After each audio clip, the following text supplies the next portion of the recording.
What is up, folks? Welcome back to the channel. If you are new here, I'm your host, Jim. Do not forget to like, subscribe, and turn on those notification bells for the latest tips and recommendations to help you win your fantasy leagues. Today, I would like to recap the Dolphins and the Bills game. Uh, we saw, it's a typical Thursday night game, right? Where guys had played on Sunday or really few days before that game, and you could see some of that come into life in the game here. And so let's jump into the performances here and see how the players on our teams did. From the QB position, Josh Allen did just enough to get by. Just slightly over his projection, I believe. And Tua, if based on your league format, gave you anywhere between 13 to 16 fantasy points. So not too much to write about from the QB position.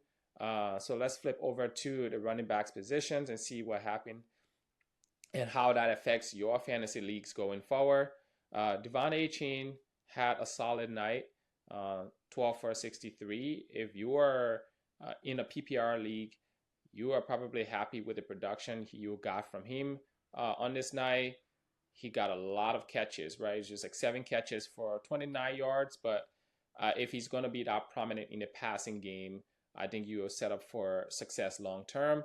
But the story of this game really is Ali Gordon. This is a guy we've been hearing about since training camp. And we finally saw what that looks like in this offense. I believe the Dolphins are 0-3. So if anything happens to Achane down the stretch and they want to just rest him, Ali Gordon stands to benefit. So if you are in a league where you have an extra roster spot or he's on your waiver somewhere, I will rush and pick him up when waiver runs here pretty soon. Another guy to keep an eye on from the Dolphins side is Malik Washington. This is a guy I've been, pushing every chance I get. I think if Hill gets traded for whatever reason, right? The Dolphins are 0-3. So you never know what happens down the stretch. They might trade some players here and try to reset. I think Malik Washington is a guy who stands to also benefit. You could see how they were starting to use him in this game. So pick up Malik Washington if you have the bench space. And I know that's easier said than done. Who are you going to drop for Malik Washington?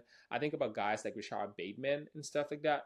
Those guys drop those guys. And like right now, we're trying to play for upside, right? You want someone on your bench that if they have the opportunities, they can really help you win your fantasy leagues. From the Bills side, James Cook was doing James Cook things. I've been really happy with the production thus far this year. 9 for 108 and a touchdown. Usually he's involved in the passing game, but this game I don't think they needed that very much. He was just ripping up chunk yardage here and there. And so I think you're going to be fine going forward. James Cook has been really productive for where we drafted him, at least in salary cap fantasy leagues, right? He was drafted in like that 30 to 40 range for most people, depending on supply and demand in your league, right?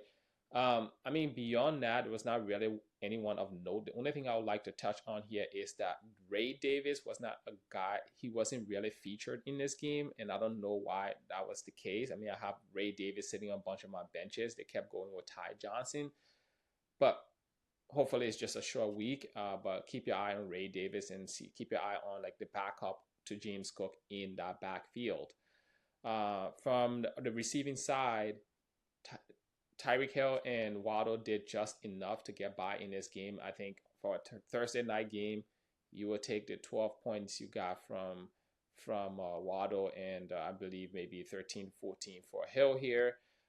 There's really not much to write about when it comes to the passing game.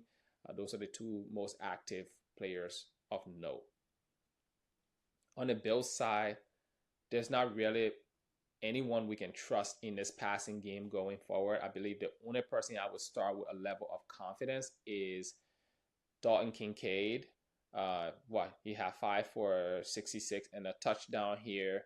I think long-term Dalton Kincaid is going to be a guy to keep an eye on in our offense, but there's not really anyone I would start with any level of confidence. So We may just have to wait and see what happens as the season unfolds. Maybe someone emerges in that offense that we can trust, but going forward, I wouldn't start any of the Bill wide receivers with any level of confidence. Now, if it's a bye week, because we are approaching bye weeks here pretty soon, or someone gets hurt and you need in a pinch, I'll look at Shakira if you have him on your bench. Moore is a guy who they've been getting involved. Coleman is still, I don't know what his involvement is going to be in our offense. All right, guys, that is it. Make sure you go up and pick up Ali Gordon and Malik Washington if they are available in your leagues.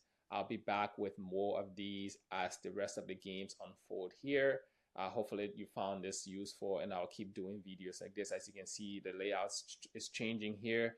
I'm going to keep bringing you this type of content as much as I can. All right, until next time, peace out.